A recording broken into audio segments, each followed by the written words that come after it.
This Tirau dairy family proves just because you've been farming the same land for generations doesn't mean you have to keep doing things the same, as I found out when I paid them a visit. One cow, the first calf born on the property. Oh, wow. From the original herd. Yeah. She's still number one. She's a big girl. She looks really yeah, so parties in here, but few pet cows. Some you would have reared from calves? Oh yeah, most of them. Yeah.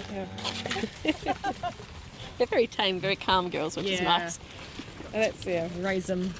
They've been here the whole lives, so we've got a few that I've got name tags for this year. Brett Coubrough and his children Linda and Tim have also spent most of their lives here on the family farm, though admittedly each has had some time off farm doing something different.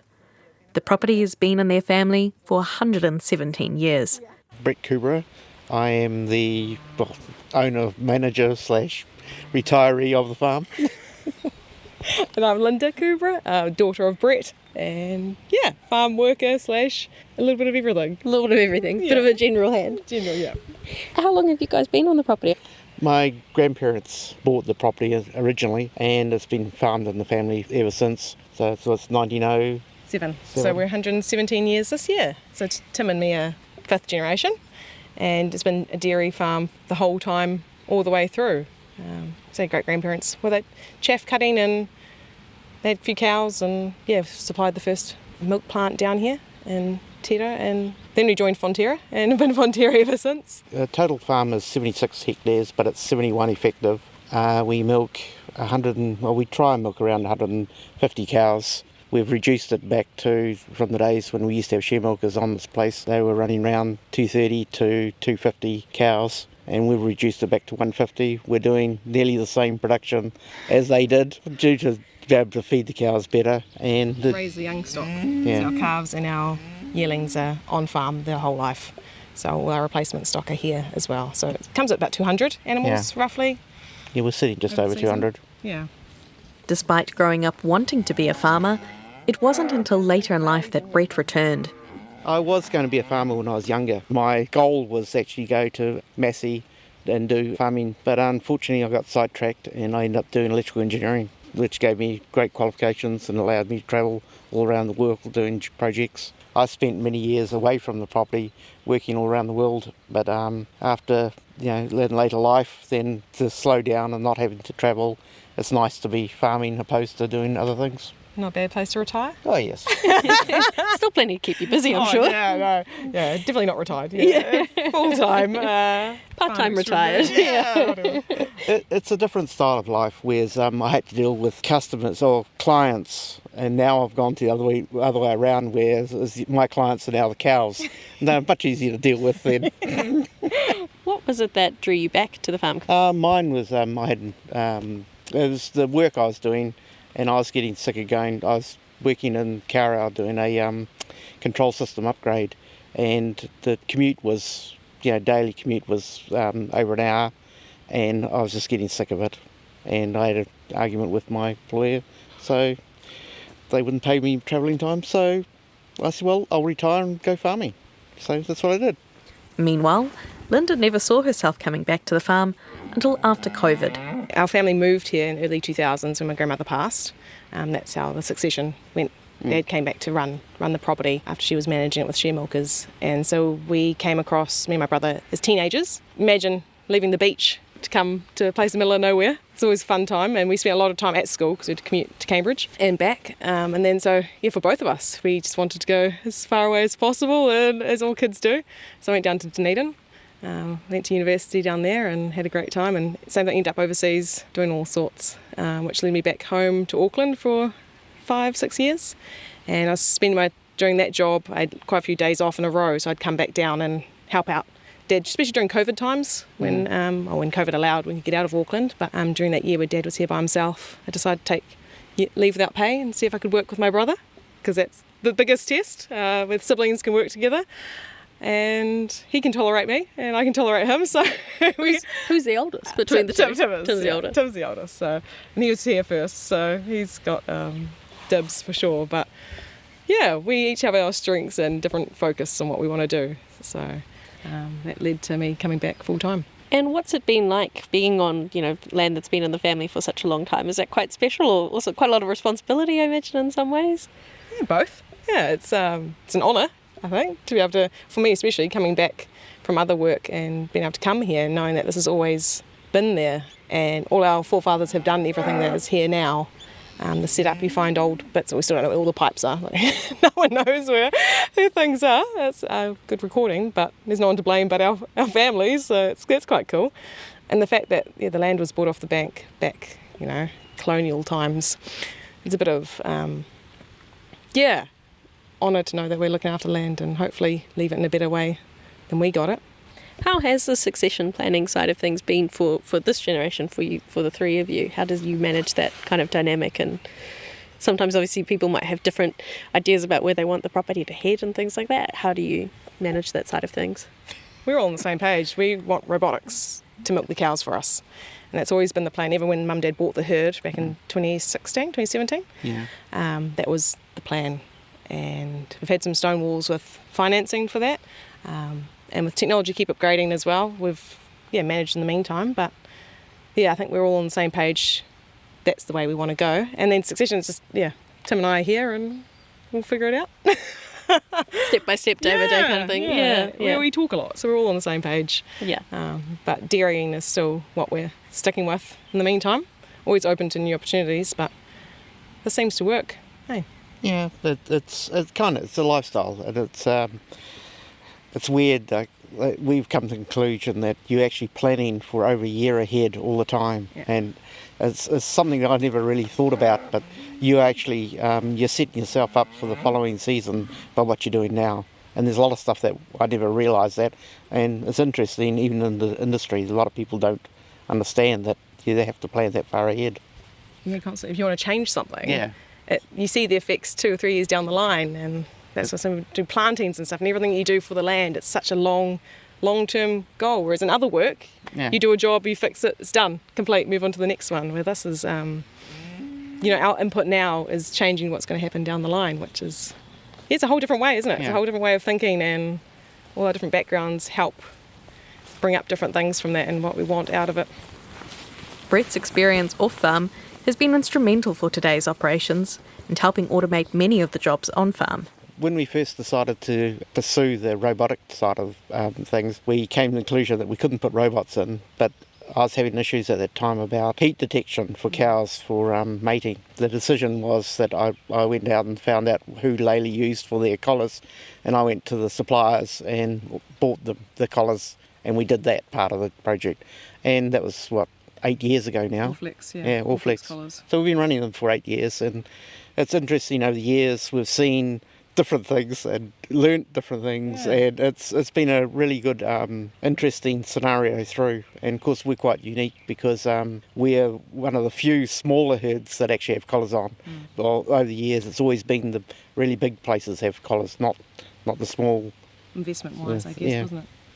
Yeah, of course. Now the animal health factor of that is improving. So, by owning the collars outright, those upgrades included to an aspect, and updates of the app just gets better every year, and you get more health alerts, and So as that technology changes, the farm can keep up with as well. it, which is great. And we love technology, and not afraid to use it. No, not at all. No, and this one, up, Dad's a extraordinaire in creating things and adjusting things and automating as much as we can. As you'll come to see our shed, is push a button, it does everything. That's good. That's what you want, I suppose. Yeah. They've embraced wearable technologies for their herd of 150 milking Kiwi cross, but still prefer to shift them on foot for better animal husbandry. Electronic cow collars relay health and mating cycle data. She's a play silly buggers. And these will be your girls who have your next round of calves, I suppose? Yeah, so the main herd's currently split into 2. So we're carving down 159 this year. 34 of those are heifers. New ones coming in, so the original mob is up to 126, so 63 in each mob at the moment for the dry cows. So got plenty of space to try and keep the paddocks looked after, especially they're third a day. They get a 6 for breakfast and 6 for dinner, plus hay and silage, and that seems to keep them happy. We keep them in the same. This is new for us this year, having breakfast and dinner. their milking routine. They normally come in for milking and they get a feed, so we thought we'd keep up with that. It's a bit of extra work, but need the exercise this time of year. And They seem to like it. yeah, exactly. It keeps them happier, and it means they're not gorging themselves out and then being hungry overnight, which you find they do. They get food, and you see how much they've. This is what they got this morning. This is what they clean it out real quick, and then they get upset. And it's what they used to. Do you find it helps keep the paddocks quite tidy as well? Because then they are grazing kind of right down, and then... And by drying off earlier, we do have our round has been stretched out quite a bit. So we've got 70 paddocks that we use, and we're going through about a paddock and a half a day, or paddock and a quarter, with including the young stock. So that's stretched out our round. So we're still able to give them thirds. Normally this time of year, dry off, we do quarters a day. So to be able to allow a third, that gives it just a bit more space. They're a bit more spread out. They're not pugging the ground. The ground's staying, it's still been dry. So, and we don't back fence them either, so they've still got access to the whole paddock. They can sleep where they want to, or where it is dry, and they sleep in the hay. Some of the hay's wasted, but we know they use it for bedding. If they keep them warm and cosy at night, that's a better trade-off. And sprinkling seed out in the grass too, actually. It's a different way of reseeding. Usually it might be an annual, but yeah, the hay really helps with their rumination. We aim for about 400 minutes of rumination is the goal. So we keep an eye on that at the shed. Shall we carry on to the shed and see? Yeah. Brett's handiwork as a former electrical engineer is most evident at the revamped milking and calving sheds. Here, automation and a little bit of customisation have helped make milking a breeze. This is what we put in last year. This is our improvement. All matting in the yard. Just makes it a bit nicer for them when they're standing around. It reduced our lameness to Just about zero. last season. Wow. Just a huge. It wasn't the plan. That was not why we did it for. But the benefits. We've always had matting in the herringbone itself, but doing the actual whole yard. And how long does milking take us? 2 hours maximum on like calving days, but it's only an hour and a half or an hour in the afternoons. And to know that they're standing out here on the matting, some sit down. They're just that comfortable. Yeah. Because the problem is they're bringing stones in between their hooves, Yep. and then they drop them out on the yard, and then they stand on them. The concrete, yeah. So how do you get rid of the stones? They're in the races. You just can't get rid of them out of the races. So basically, they're not walking on concrete anymore. So now with the mats, the stones drop out, and because the mat takes the pressure, off it bends in, it doesn't bend into their feet. Yeah. And it's solved, So many problems. Yeah. Because the longest that they walk is about a K and a half, is to the furthest corner. Otherwise, most of the paddocks are relatively very close to the shed. But the longer days, so it's not the distances, we haven't got the distance problem, but it's, so highly recommend. Every year we try to do something to encourage them. That's with the cup removers as well, you can see in there. Even though we're working our way towards robotics, it hasn't stopped us from improving what we've already got to make it as efficient as possible, right? Is this the side of the original cow shed? Yeah. It was turned around. It used to be the opposite 90 degrees the other way, and they turned it around to make it bigger, because I think it was only a 10-a-side originally, and then they upgraded it to 12-a-side, and then they turned it around and made it a 19-side, and that would have been done back in around the 70s, so pretty old. But obviously you guys are making changes to it as well, and help making it work for you guys in the operation today. I've had to go through and put new roofing iron on the other sheds, because a lot of that was from back in the 50s. Yeah. So it's amazing how things disappear. So, and if you don't go and replace the roofing iron, then you get Other problems. other problems. Are there other kind of technological advantages you can point out? Come on in. Yes, it's automatic cup removers. We have. Oh, you can even see things. We have a display showing our temperature of our vats, how much milk's in the vats. While we're milking, we see drafting, what cow went through the draft gate, and the last 4 cows through the draft gate, so you can see which cows disappeared. So we have automatic drafting. If someone's missing an EID tag, you You'll spot it. Yeah, so it will come up 777. Oh no, it won't come up because you can't see a missing tag, so she'll just go straight through. But if it's got a tag that you haven't put in the system, it will just come up and write 777. So we use that at for the heifers, when the heifers come in, we can actually draft all the heifers out really easily and then put new tags on them and assign their new numbers and do that. So it makes life a lot easier.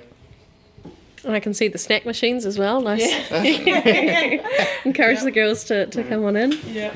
And after calving, we manually put in, so we pull the lever, give them a dose of, is it PKE? Magnesium and lime flour.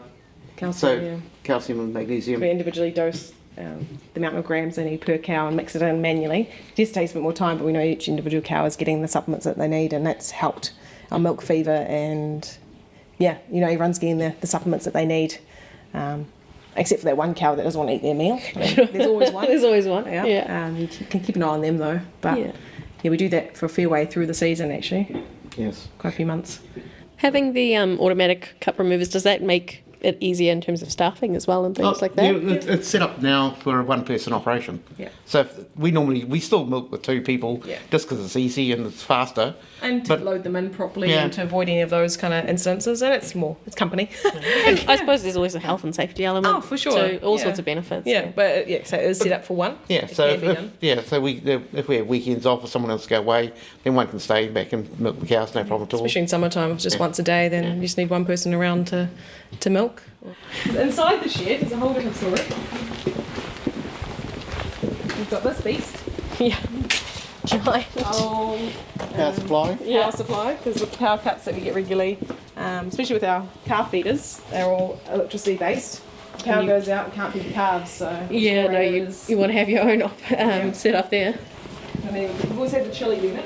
You guys bought that. That's our milk gets chilled as soon as it comes We from pre-chill the the milk before it goes to the vat. Yeah. And the vats have their own individual chillers on them as well. Yeah. So we actually have backup. So if that fails, the vat chillers will pull the milk down anyway.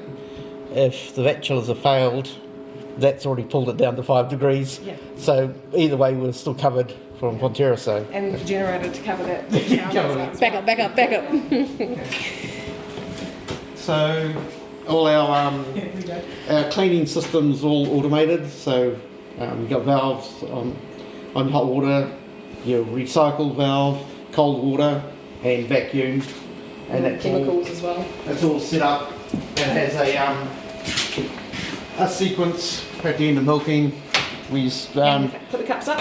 Yeah, you put the cups up. Come in, push the button, and it's got a countdown, 80 seconds countdown. To push the milk through the lines into the vat. And at the end of that, it'll start flashing at you. You isolate the vat, push the button, and then walk away. And hose down the yard. Yeah. So the machines Yeah, will dose.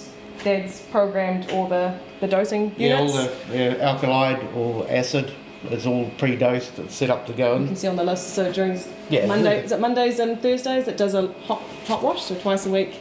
And it's already programmed. Just automatically does it for you. So Mondays and Thursdays it does acid alkali washes, and then all the rest the of computer knows how to do all by itself. Yeah. So you don't have to do anything. Yeah. Brett Coubrough there with his daughter Linda. The family's just finished with calving for this year, and all that automated machinery has certainly come in handy. I was speaking to them at their family farm near Tirau.